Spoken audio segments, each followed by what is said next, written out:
This happened to me when I was roughly 4 years old. Not super creepy, but it certainly contributed to my poor mother's fear of men, and consequently the one she instilled in me. When I was a kid, there was company in my neighborhood that would drive around door to door and sell frozen meals and meat for relatively inexpensive prices. Given the fact that my neighborhood was preoccupied by parents with young children and the elderly, this service was quite popular, and my busy mom was just as much of a fan as the rest of the cul-de-sac.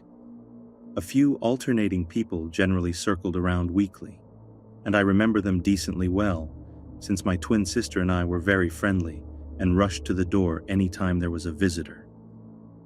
There was a very straightforward but kind woman who just wanted to get her job done.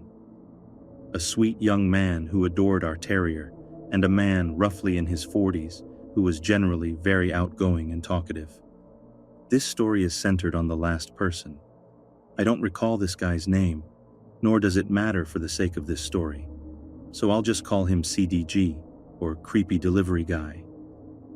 Like I previously stated, CDG was a friendly guy and outwardly quite normal. A clean-shaven, articulate guy who loved to talk about his daughter for minutes on end, who was about my age. He talked to my sister and I plenty while at the door. Even so, my mom still got a weird feeling from him, but dismissed them solely because he hadn't done anything to warrant concern. After a few rounds in our neighborhood, he asked my mother if he could use the restroom in a polite manner because his shift had been quite long. She hesitantly agreed and he thanked her, then returned after an abnormally long time and gave us our order. After this, the shifts no longer alternated, and it was just CDG who delivered in our neighborhood. He requested to use the restroom every single time he delivered, and eventually didn't even bother explaining. Allow me to restate that he took an unusually long time in the bathroom. For my mom, the feelings of discomfort were intensifying, but she was much too polite. The turning point, however, was when, while in our kitchen, CDG described to our mother how his daughter had gotten an infection in her vagina because she hadn't wiped properly after pooping and had wiped back to front. He turned towards us and smiled wide, though still talking to my mom, and requested that he could show my sister and I how to wipe properly so it didn't happen to us. My mom said no. What a shock. After that, she didn't answer the door when he came around, and whenever we saw him driving the truck in the neighborhood, CDG would glare at us. We later discovered through word of mouth that he was unmarried and didn't have any children.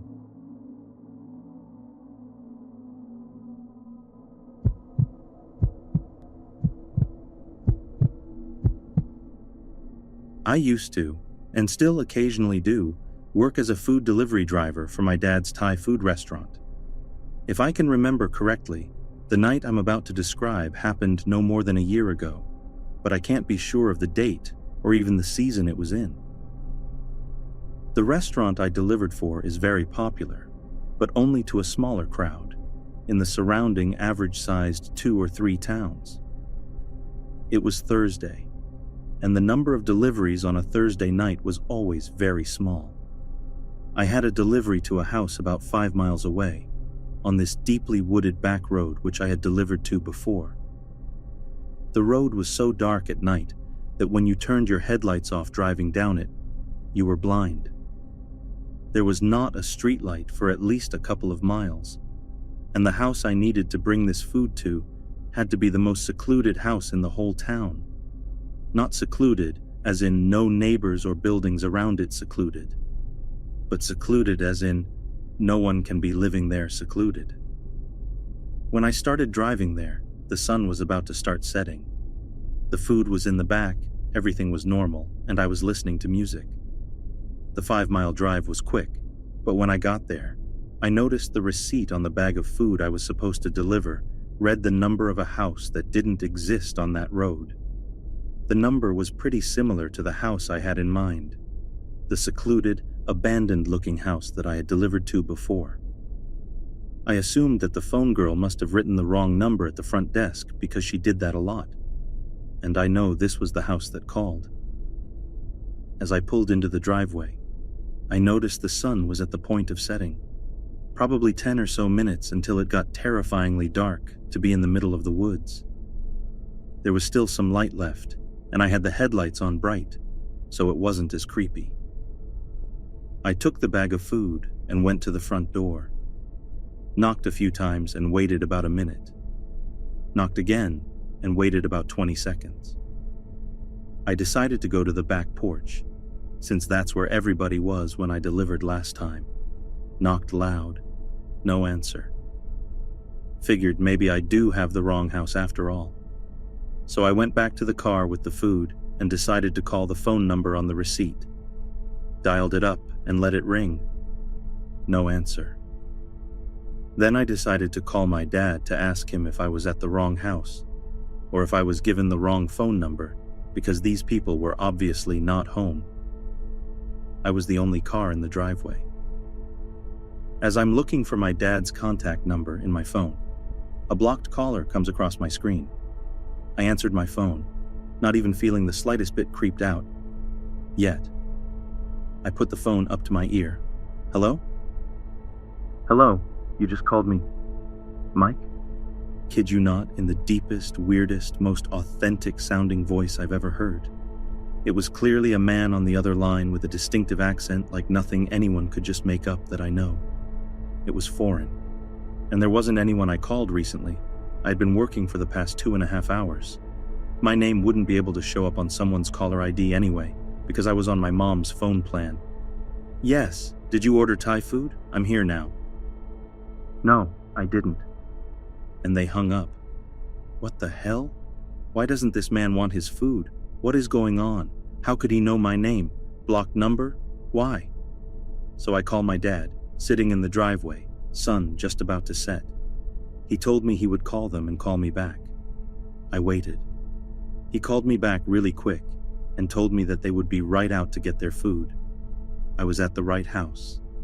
I asked my dad, and I had even called the right number. The most normal-looking man walked outside the front door, and I gave him his food, only for him to pay and thank me in the most polite, normal-sounding, friendly accent and tone imaginable. This was not the guy on the phone. I got back in the car and put it into reverse. I drove back to the restaurant, the sky now pitch black. Every time I get a blocked call now, I won't pick up.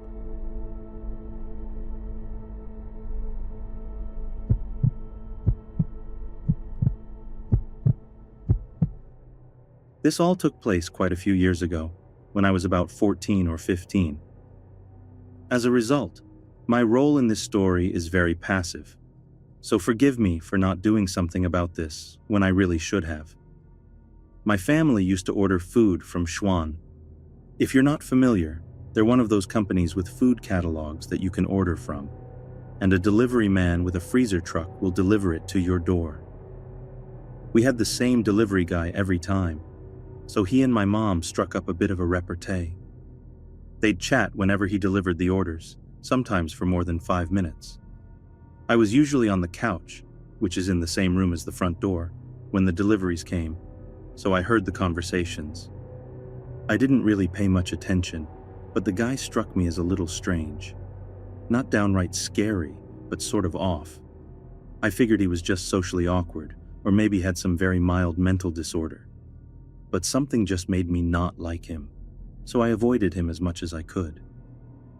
One thing that struck me is when I'd walk past the hallway that led to the door, he'd always look past my mom and sort of watch me.